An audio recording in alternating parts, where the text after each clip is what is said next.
everybody, welcome back to my channel. If you're new here, I am Shay, and in today's video I'm going to be showing you how I made this dress. This is a cottagecore sort of prairie inspired dress. It has this beautiful plaid on it.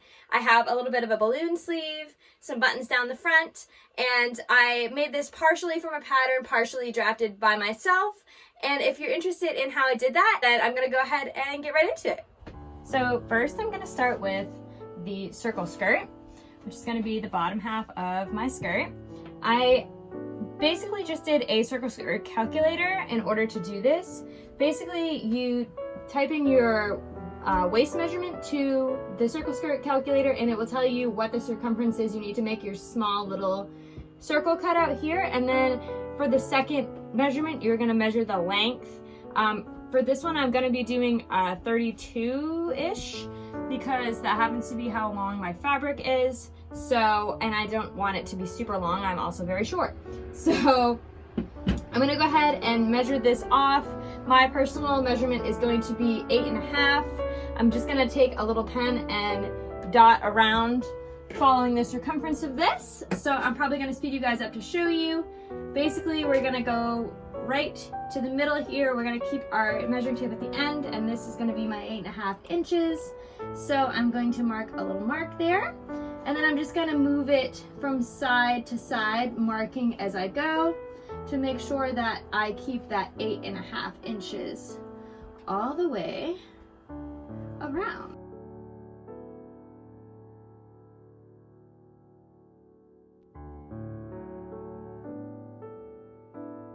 And I'm just going to connect them, and I'm going to do the same exact thing for my longer measurement, only I'm going to go to the 32.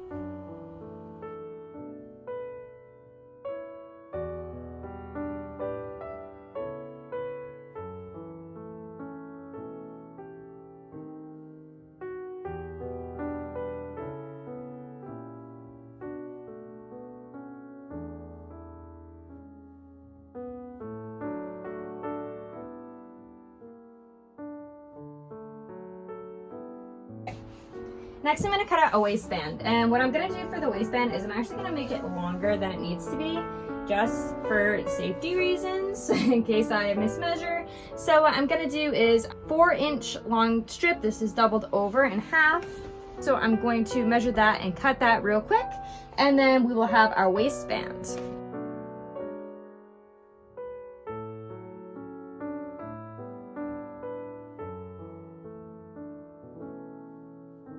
So what I'm going to do next is I'm going to make a liner out of just a plain white cotton to go underneath the skirt, and then I'm going to do that exactly the same way as I did my first skirt.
Okay, so I have attached my waistband to my skirt as well as to the liner. I have to hem the inside of the liner and the bottom of the skirt, but other than that, if you wanted, this is basically your skirt. If you wanted to just make a skirt, and you could add buttons on the side here to close it, and you would be all set. You just sew up the side seam here. However, I am going to be making a dress, as you guys know, so that means I am only half done. So we're going to put that aside, and I'm going to take some more of this gorgeous fabric. I am in love with this fabric, guys. It's just so pretty. Like, I love the color. It's everything I wanted. So I am just going to be taking and cutting out these pieces. I'm going to cut out my top fabric, and then I'm going to use the white as my liner fabric, and then I will show you guys how I put it together.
Okay, so let's talk about how I did. This dress came out pretty okay. I would probably give this like a 7 out of 10. There was a little bit of a hiccup with the top portion of the dress. I originally had made a top using a different pattern. So I had originally started out making this dress with this as my top portion of the dress, which is Simplicity's 5849. I did use this pattern in my other video where I show you me making a crop top out of a old curtain. I will link that down below, but I thought that I could use this as sort of a bodice top because of the way that it's shaped. It's kind of a princess seam. However, I got it together and it just wasn't fitting right. I attached it to the skirt and everything, put buttons down the front of it, and something wasn't quite right about it. And I originally had the idea of doing a long sleeve dress anyway because I wanted something that was going to be good for fall in that transitional period. So I poked through my patterns again, and then I remembered that I had this pattern, which if you watched last week's video, I share with you guys an orange printed wrap top. This is actually the pattern for that top, and this is a McCall's pattern. It is the L9408, and I actually really like this pattern. This pattern actually fit me pretty well. It was slightly big. This pattern starts at a size 8 and goes to a 20. I'm a little bit smaller than an 8, so I did have to take it in a little bit here and there. I am also petite, so I had to bring up the shoulders when I did make this pattern. And what happened was I shortened, instead of doing the wrap over front, I ended up shortening the front portion and then making it straight all the way down. But I do like the shape of it. I think it's kind of 1940s vibes, and I also used the existing sleeve from this long sleeve portion of this pattern. However, the sleeve was huge. So this is a like super balloon sleeve if you make this pattern, and it ended up looking too big with the shape of the skirt. So I did take it in quite a bit, probably like 3 or 4 inches on each sleeve, which is like a crazy amount. And if I had to do it over again, I would have saved that fabric by cutting it out smaller to begin with. But overall, this was a really great pattern to use as the top portion. And then the bottom portion, I ended up making just a basic circle skirt. I used another video, which I will try to link down below for you guys, on how to make a basic circle skirt. It's really easy. You just need your waist circumference and the length that you want. And I only folded this over once, so this is a half circle skirt, not a full. And this gave me more of an A-line kind of a vibe, which is kind of what I was looking for. I did fully line it, as you saw in the video clips, and then I ended up putting buttons all the way down the front. However, after watching Red Threaded's video on her Chicken Mama dress, I realized suddenly that I totally didn't have to put buttonholes all the way down, so this does open up all the way. And I totally could have faked like halfway down and then left the rest closed and saved myself a bunch of time and effort sewing on 15 buttons and making 15 buttonholes. So, lesson learned there, but overall I think that this dress came out really good. I'm happy with it, and I will definitely be wearing it in the future, and I think that it's going to be a great staple for my fall wardrobe. So if you guys like this video, don't forget to like, subscribe if you already haven't, and I will see you guys in the next video. Bye!